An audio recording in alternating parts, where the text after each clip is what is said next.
Me da mucho gusto saludarlos como siempre.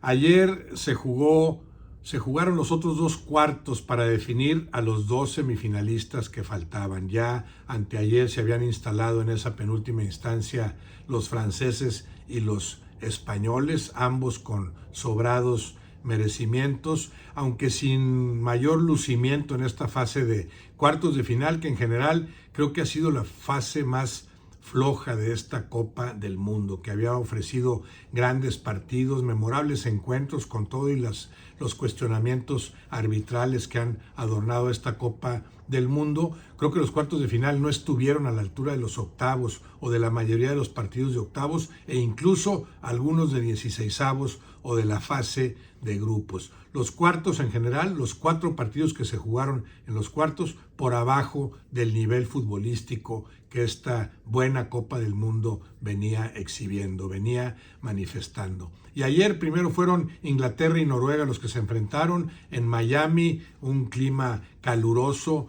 una temperatura en la que no están acostumbrados a jugar ni ingleses ni noruegos, y se notó en el desempeño de ambos, sobre todo los noruegos muy precavidos en el arranque, esos primeros 20-25 minutos muy echados atrás, tratando de moverse lo menos posible. Después nos dimos cuenta que era una especie de estrategia para dosificar, para guardar fuerzas, porque en el tramo final de ese primer tiempo cambió radicalmente la postura de los noruegos. Ahí fue cuando mejor jugaron, habían sido ampliamente dominados por los ingleses, pero cuando después de esa pausa de hidratación, que ya sabemos que en realidad es pausa de monetización, se pusieron a jugar los noruegos, demostraron que también tienen argumentos al frente, y un golazo los pone arriba, un golazo. Parecía que nada más así podían vencer a ese mismo Pickford, portero inglés, que ante México brindó una extraordinaria actuación. Golazo de los noruegos, Inglaterra reacciona, después empareja las cosas con un gol que ahora platicaremos lo cuestionable que resultó a final de cuentas, un despeje largo del portero noruego que pega en un cable de los cables que están ahí para los micrófonos, altísimo el cable, pero pega algo que no se detecta fácilmente más que por medio de repeticiones. No lo nota el árbitro, no lo nota el VAR. El balón ese, después de que pega en el cable, le cae a un inglés que filtra la pelota para que venga el golazo de Bellingham. Bellingham, que ha sido una de las grandes figuras en esta Copa del Mundo. Si no es Kane, que no deja de luchar y de trabajar en la recuperación de la pelota, el que aparece es Bellingham, que en gran parte lo hace por esos huecos que se abren, por la marca de Kane, porque se lleva gente. La presencia de Kane ha sido muy importante para que brille Bellingham a ese nivel. Ese es un golazo que después nos damos cuenta ya con varias repeticiones que debió ser invalidado. Lo que pasa es que nadie vio ese rozón o ese toque del balón en el cable. Para cuando la FIFA quiso corregir o quiso explicar, el partido ya se había acabado, ya no había nada que hacer. En ese momento no hubo quien detectara que había elementos para invalidar ese primer gol inglés. De altibajos el partido, parecía primero mucho mejor Inglaterra, después Noruega, después otra vez Inglaterra, Noruega retomaba, los ingleses parecían cansados y sin embargo se vieron mucho más enteros en la fase de los tiempos extra, ya que se alargó el partido. Haaland tuvo su partido más flojo, tal vez en parte por la temperatura, muy poca movilidad, y aún así salió desgastadísimo. Jugó el primer tiempo extra y el segundo ya no.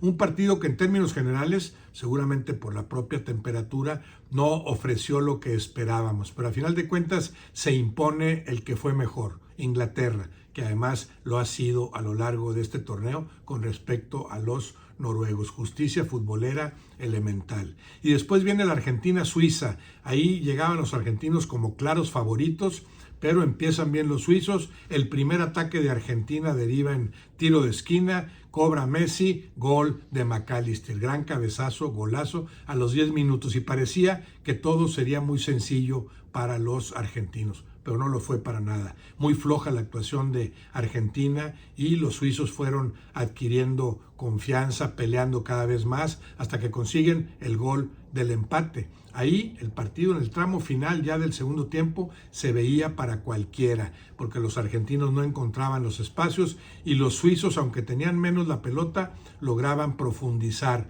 cuando la tenían. Y bien, esta jugada polémica para los que no conocen bien las reglas de juego, esa amonestación, el árbitro se equivoca en esa jugada y amonesta al jugador argentino cuando la amonestación debió ser para el suizo.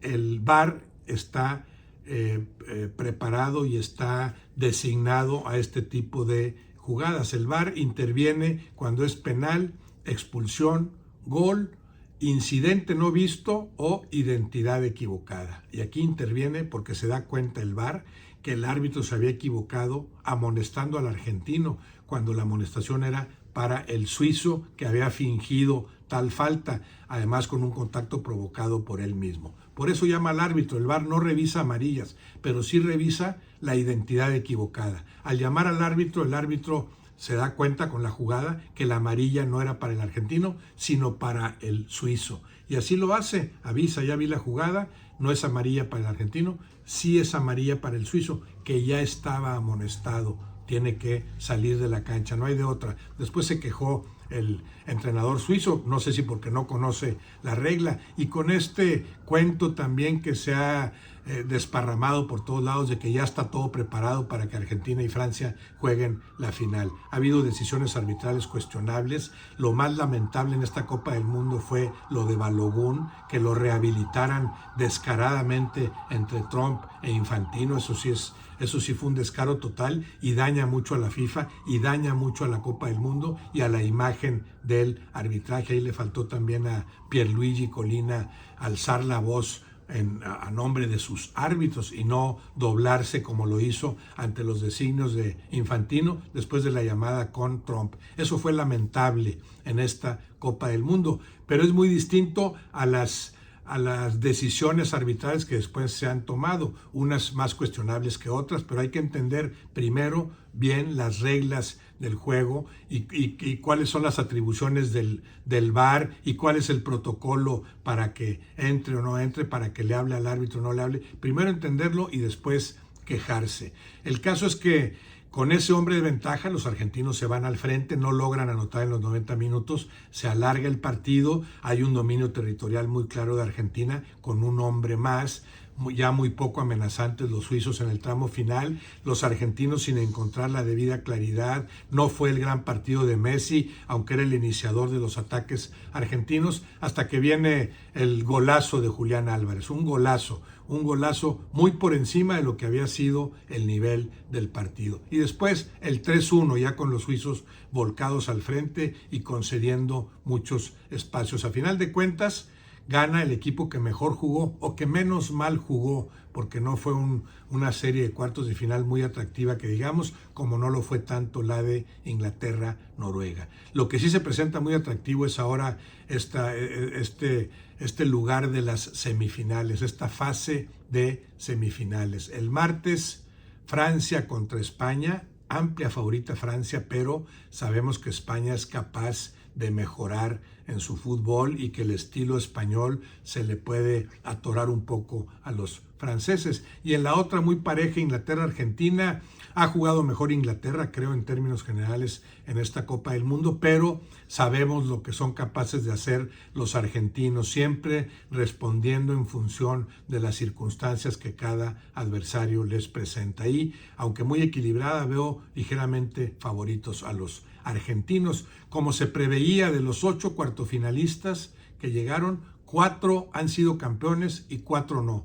Siguen en la lid, siguen en la lucha por el título los 4 que ya fueron campeones. Como se dice en cada Copa del Mundo, las distancias ciertamente se han reducido, pero en los últimos escaloncitos siguen estando siempre los mismos. Esperemos mejores semifinales porque pintan muy atractivas ambas. Esperemos que se retome el gran nivel futbolístico que esta Copa del Mundo había mostrado, que avancen lo que más lo merezcan, independientemente de la final que termine cristalizando el próximo miércoles, cuando ya conozcamos primero el martes a un finalista y el miércoles al segundo, para que se enfrenten el domingo 19 como cierre de este torneo que, a pesar de los pesares, creo que está por encima de lo que muchos hubiéramos esperado.